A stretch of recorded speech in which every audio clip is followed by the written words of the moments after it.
Kelsey. This is my channel, The Fancy Hat Lady Reads. I'm wearing one of my fancy booktube hats, and today I am doing one of my more intensive videos that I do every year, or rather twice a year, and that is my anticipated SFF releases for the second half of the year, July through December. Two necessary disclaimers with these videos for me, as always. One, the general disclaimer that publication dates, cover art, publication of a book, full stop, is all subject to change. This is all based on my current information as of today. The second disclaimer is that for me personally, an inclusion of a book on my anticipated releases list is not a promise that I will read it. It is not a promise that I will review it. I view this as me giving you what I've learned about what is upcoming that has caught my eye, in the hopes that you will find something that you can get excited about, regardless of whether or not I ever get around to reading that book myself. As I was compiling this list for the second half of the year, I was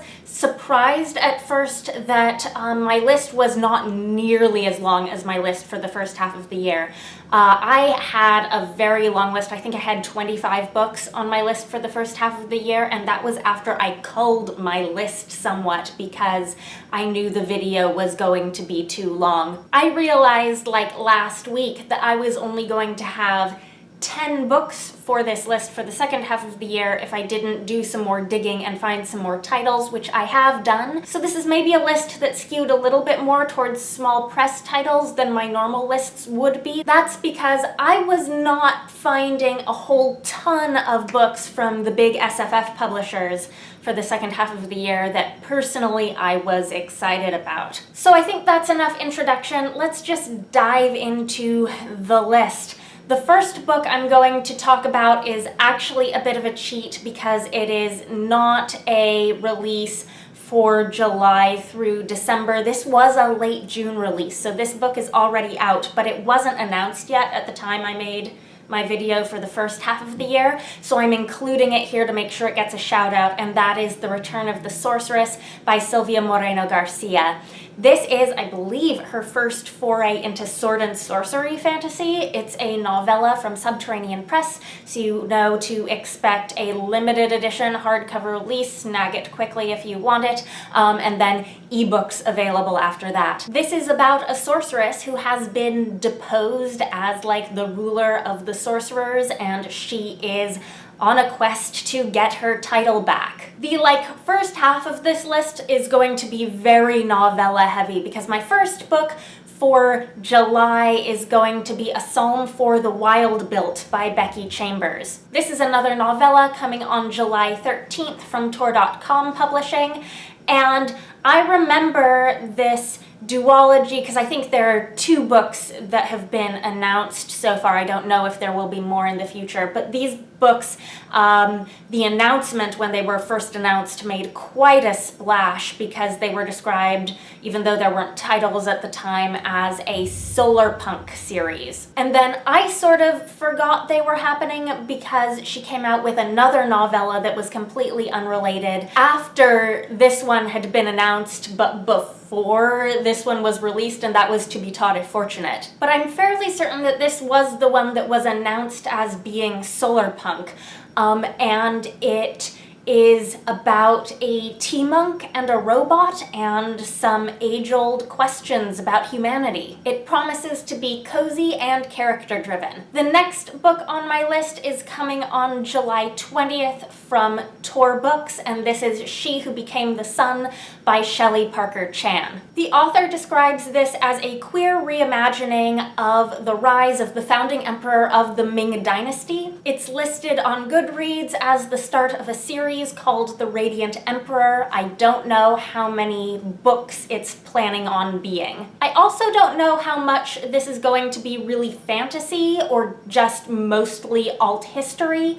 I know that the author has talked about having C-drama storytelling influences for this novel, and I'm aware that that doesn't necessarily map neatly onto Western speculative fiction genres and ideas of what is fantasy and what is not. But nevertheless, Tor Books is marketing this as a historical fantasy novel. Next, also on July 20th, we have another novella. This is The Necessity of Stars by Catherynne Tolber, and it is from Neon Hemlock Press. This is science fiction, and it's apparently about a diplomat who is losing her memory in a climate-devastated future and an alien who shows up in her garden.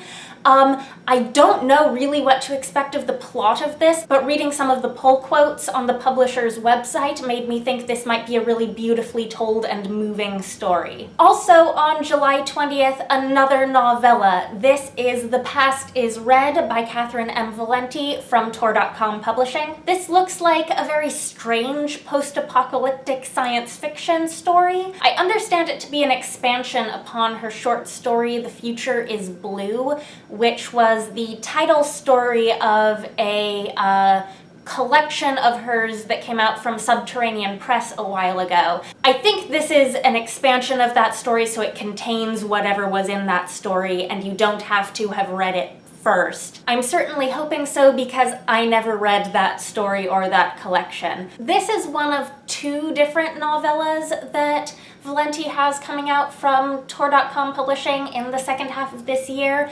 It's the only one of the two I've chosen to include on this list because the other one, Comfort Me with Apples, which is coming out later in the year, looks like it's supposed to be really creepy and scary and thrillerish, and I'm gonna pass on that one. That one is not gonna be for me. Next, moving on to August. On August 10th, we have a re-release of a previously, I think, self-published story collection by Zen Cho. This is Spirits Abroad, and this is getting published with this gorgeous new cover, and also with a number of new stories that weren't in the original collection from 2014. If you've watched my recent videos, you may remember that I gushed about Zen Cho's short fiction writing in my recent anthology wrap-up of the first 5 stories from the Book of Dragons. I loved Zen Cho's story in that, and it made me remember how much I like her writing. So even though this isn't technically a brand new book, I still think it deserves to be on this list. I think most of these stories, if not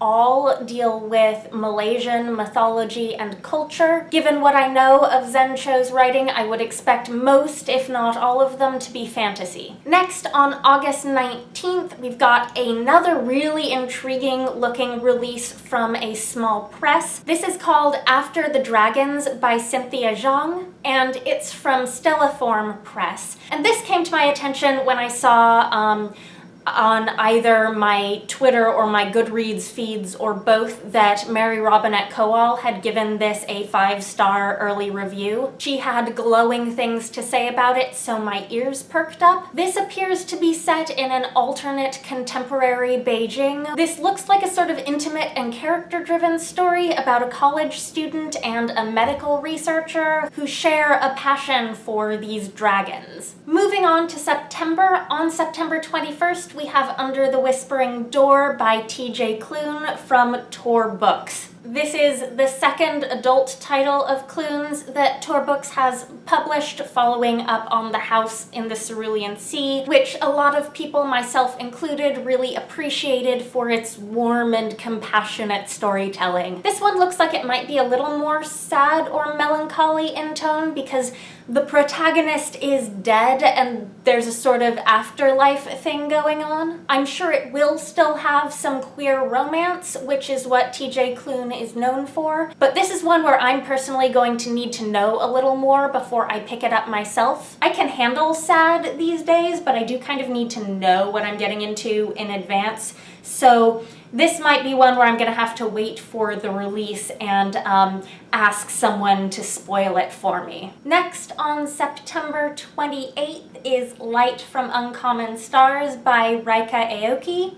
This is from Tor Books, and it is described as Good Omens meets The Long Way to a Small Angry Planet, which is just a little hard to wrap my mind around. I can't quite envision that. This is a science fantasy novel that involves both magic and aliens. It also seems like a cozy, optimistic romance, perhaps. It's set in California. There is a deal with the devil involved, also possibly space travel and donuts. It's apparently very queer.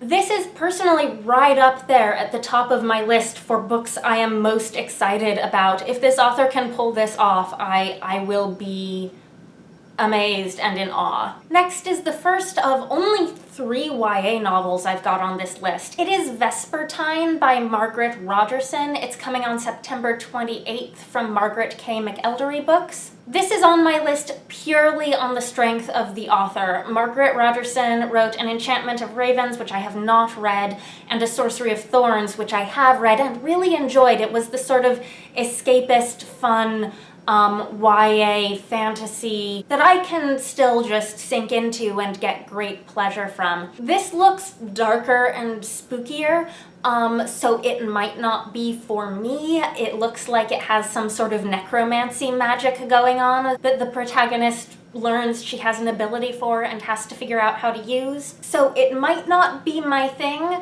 but with YA, I do sometimes find that I have better luck with authors that I know I like, even when they're writing things that seem out of my comfort zone, as opposed to authors who are an unknown factor, but like the book is described in such a way that it sounds like it's for me. So this one might not be for me. We'll have to wait and see, but I thought it was worth putting on this list regardless. Next is a book that is either self-published or from a very small press with no internet presence, and I can't really tell which.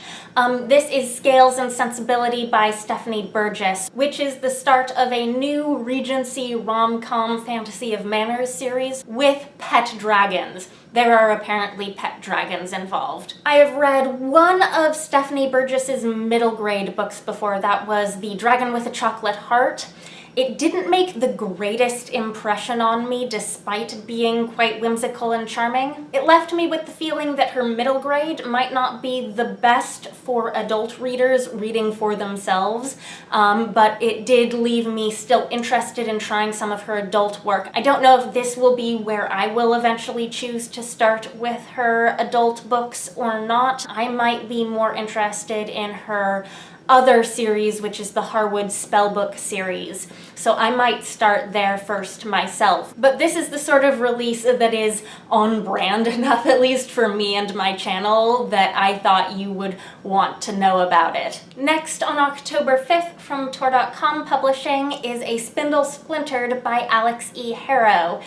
This is a novella, and it looks so up my alley. This is apparently like a very twisted multiverse spin on Sleeping Beauty that is going to do all sorts of new things with this old story. I think this will be Harrow's first novella, so I'm interested to see what she will do in a novella-length format. Next is another one of the YA books on my list. This is A Snake Falls to Earth by Darcie Little Badger. This is coming on October 12th from Levine Carrito. I think that, like Darcie Little Badger's first novel, Alatsoe, this is going to be a standalone, and like Alatsoe, this is going to be inspired by Lipan Apache myth and storytelling. This one is about a girl from our world and a boy from a mythic other world, and I trust that it's going to be great. Next, also on October 12th, is the third and final YA book I found for this list. This is the one that's a serious gamble for me because YA debuts are always a gamble. You never quite know if what you're going to get is going to live up to the hype and marketing. But this is Jade Fire Gold by June C.L. Tan,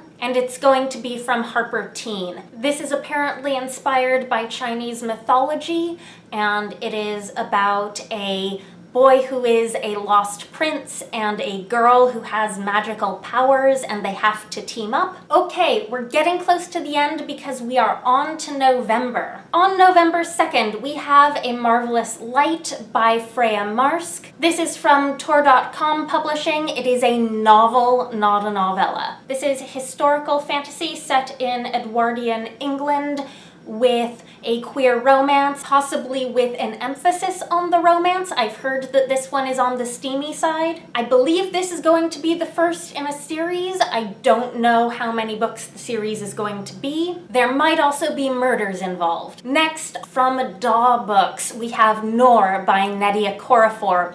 This is a novel. This is a standalone, I think. It is science fiction set in near future Nigeria with a protagonist who is, I think, disabled and has a lot of like high-tech augments. The thing that jumped out at me from the description of this book is that it's described as being very high-paced with the characters like on the run. So like very high stakes, maybe action-y, exciting, which is not the sort of writing I typically associate with Nnedi Okorafor. So I am very interested to see how she pulls this off. But I think we definitely know that we can expect rich African futurism from anything she writes. And then the very last book I have on this list is going to be the English language release of The Girl from the Other Side, Volume 11 by Nagabe. This is a manga series, and usually I would not include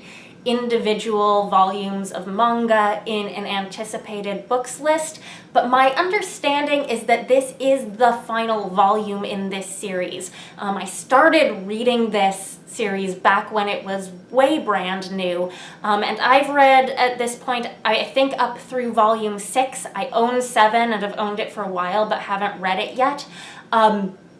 And so I think that given that 11 is going to be the final volume, when this is released, I'm going to get my hands on the whole rest of the series and binge 7 through 11. That is my plan. This is a sort of spooky, atmospheric, but also charming and domestic story about a divided world between the humans and these cursed creatures, and about a human girl who is living on the outside, being taken care of by one of these others, and has somehow managed to remain human, and the different forces in this world who are therefore very interested in her. So this has already been released in Japanese, but November 9th is the English language release from Seven Seas. So there you have it. That is my list of anticipated titles for the whole rest of the year. You may notice I don't have anything for December yet. I have found no December books. Let me know if you're also interested in any of these, or if you're interested in other books that I didn't have on this list. Let me know if you have anything on your radar coming out in December. Anyhow, I hope you're having a very nice day. That is all. Bye for now.